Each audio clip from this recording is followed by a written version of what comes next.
15 minutes, starting now. So you were saying that they trust you to be the supervisor on call, but not enough to make a decision.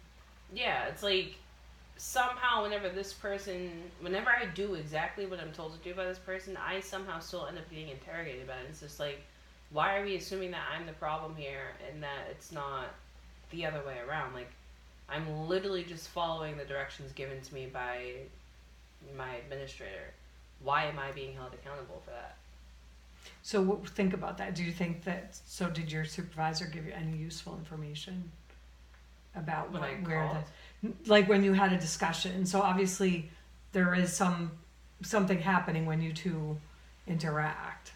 Yeah, like there's been 2 times that I can remember distinctly, and that I went to our site director about because I was so upset about, where the administrator on call was just, oh, I never told her to do that, to cover their own ass, because they told me to, like this past time with the kid that they told me to leave alone in the room.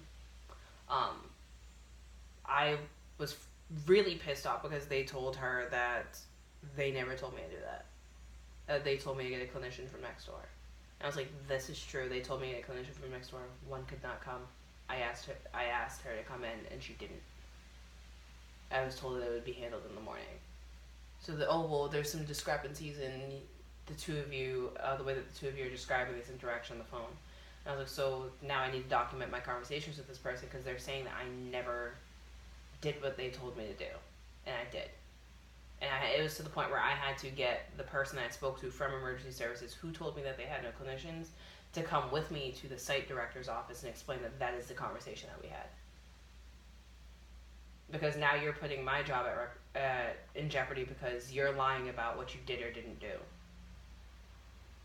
And it's like, I formally requested to not be lead when this person's on call.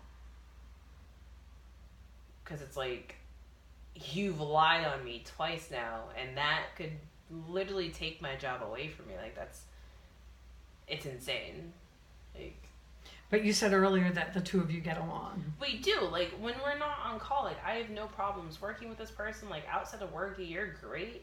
It's when you're at work that you turn into a completely different person. Like, we're not friends or anything, but, like, we've always had a very professional relationship. We've never had trouble or butt heads on the floor or anything like that. Like, it's just whenever they're on call, it's like, I get it, you're not on the unit and you'd rather not be on call, but you still have a job that you're getting paid to do just for holding a phone. You get paid to hold that phone. You get paid more when you come in. So you think that person resents the phone call, the interruption? Yeah, I think that they don't want to do their job when they're on call. It's just, oh, well, I'll answer the phone, I'll tell them to do something, and then I'll hang up, I'm not going in. Do other people have the same problem with this person? Another lead has also made complaints about this person because I'm not getting any. They're also not being given any useful information when they're on call. It's like ridiculous. So one of the things you said was that it's frustrating because you're sort of in this quasi supervisor position, but you don't have the authority to make the decision. Yeah. But do you have the ability to sort of recommend what you think could happen? That's just part of my personality, so I do it anyway. Right. But yeah, like I say, oh well, this is what I think should be done. Like for the rest of the night, like what do you think? And it's like sometimes we're like, yeah, that's a great idea, go with that. Okay. And then other times it's just, no, we're gonna do this instead. So when you talk to this person, have you made those recommendations? Yeah, like when it came to my kid this personnel. past week, when it came to that kid, I was like, I definitely think that somebody needs to come in and talk to this child. I would gladly do it myself, but I can't have this conversation. It would be best if a clinician came in and sat with them and processed this with them, because I can't. And she was just, no, I think that it would be better if this waited until we had more time to get more in depth in session, so I'll meet with them tomorrow when I come in. It's like, okay, but like this kid is in crisis right now. It's not the type of crisis I'm allowed to manage, so what am I supposed to do in the meantime? I've tried getting somebody to come over from ES. There's no one available to come over from ES. And there's the nurse practitioner, the doctor on call. They aren't able to come in and meet with this child. What do I do other than having you come in? So if the roles were reversed, what would you have wanted? If What I was would you administering call, recommend? I will be there in 5 minutes.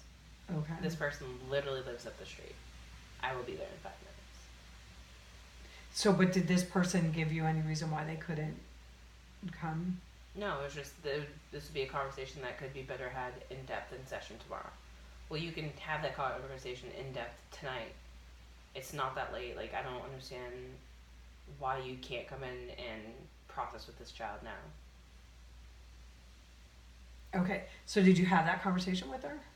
Yeah, I told her, like, I don't understand why we can't do this now. Like, I was like, I get that you're having a session with them tomorrow and everything, but why can't we meet with them now in the moment when they're dealing with what we're trying to help them figure out how to deal with? And she just, no, I'll have more time tomorrow. You have all the time you want tonight. Like, you can literally stay here till midnight. It doesn't matter. Like, I'm confused. What do you mean by you'll have more time tomorrow? You'll have no more time tomorrow than you will tonight. You actually have more time tonight because you're not obligated to meet with any other child. While tomorrow you have 4 of the children you have to meet with. So, I'm confused.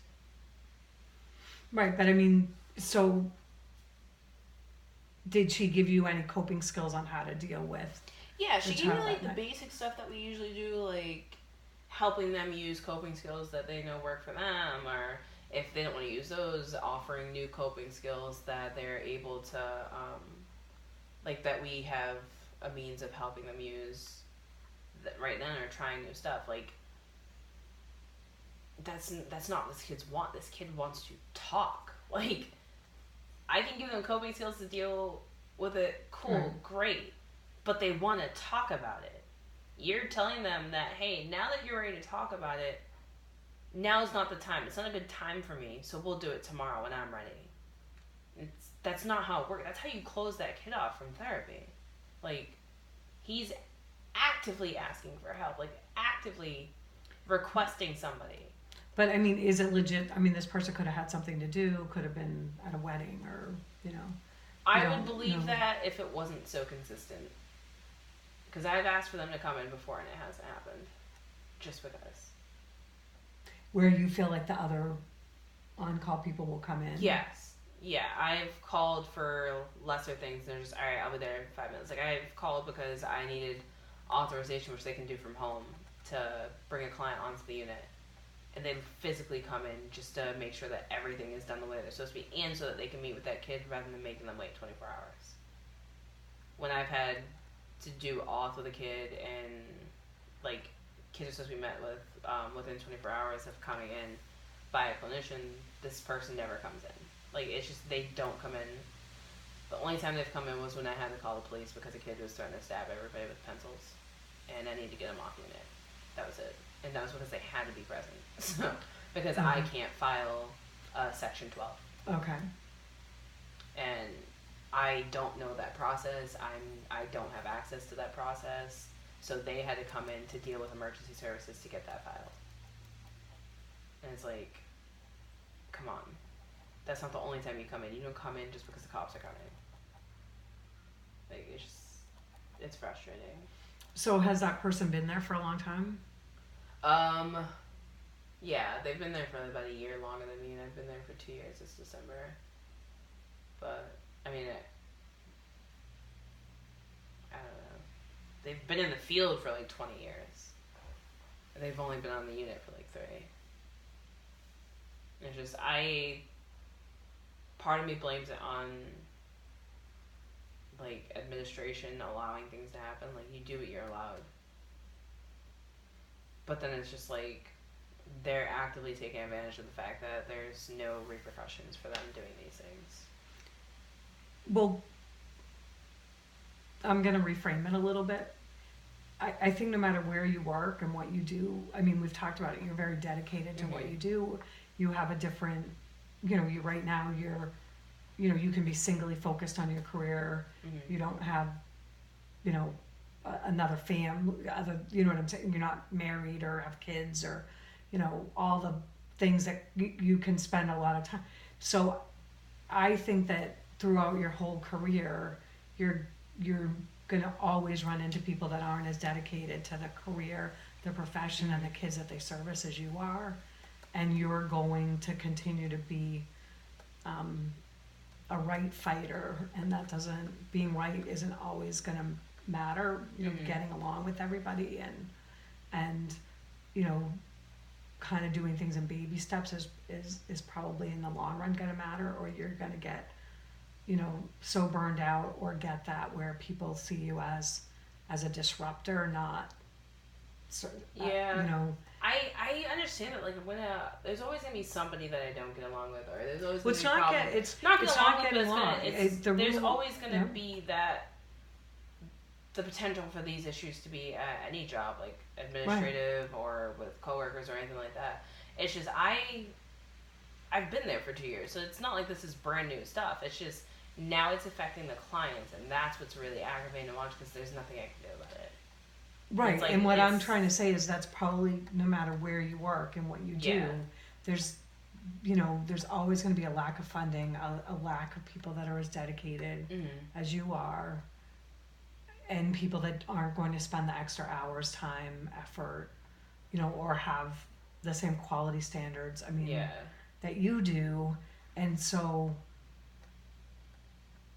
kind of back to my original thing, the only thing you can do is change the way that you react to things. Yeah, I've changed the way that I address situations with them, just because like my boss has a habit of taking everything that anybody says about anything personally. Right. So like I don't address things in the same way that I used to. I used to like go in straightforward, like, hey, this is what's wrong with the unit. This is Right. what we need to change, and that's like a challenge to her authority. Like Yeah. me basically telling her like, hey, like you're running this unit wrong. So I don't address it that way anymore because of how she perceives it. It's more of like, oh well, do you think it would be like it's kind of like putting the ball in her court and making it seem like she made the decision. Just, oh well, do you think this would be a good idea?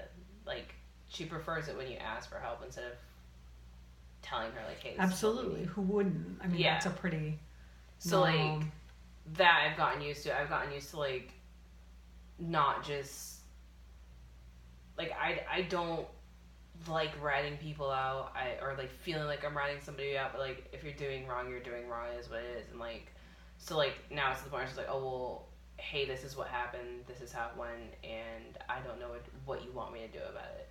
It's just, I don't know, minor things I've changed, because like it's my old boss wanted you to come to her and be like, hey, like this is how it is, this is what we need. Mm-hmm. And it was that was an adjustment for me, because it's just like, why are you mad at me for telling you that this is causing like things to go wrong on unit? Like, you know. But like she was okay with it before, and now it's just like once she made me shift supervisor, it's just like I couldn't approach things like that anymore. Like it was problematic. Did you guys talk about that at all? Yeah, she just told me that, you know, like she basically told me that she values my opinion, and it's just sometimes she takes what I say personally. And she was like, I'm trying to work on not taking what staff says personally, but it's really hard.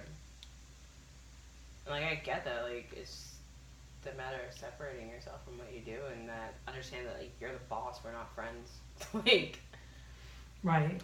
that's just how it is. Like I'm sorry, but when you're the boss, people are gonna dislike your decision making. It's just that's anywhere. Alexa, turn off the timer. Should we just keep going? Is that? Do you want to just? It's up to you. Right. I get it. Well, do you want a break?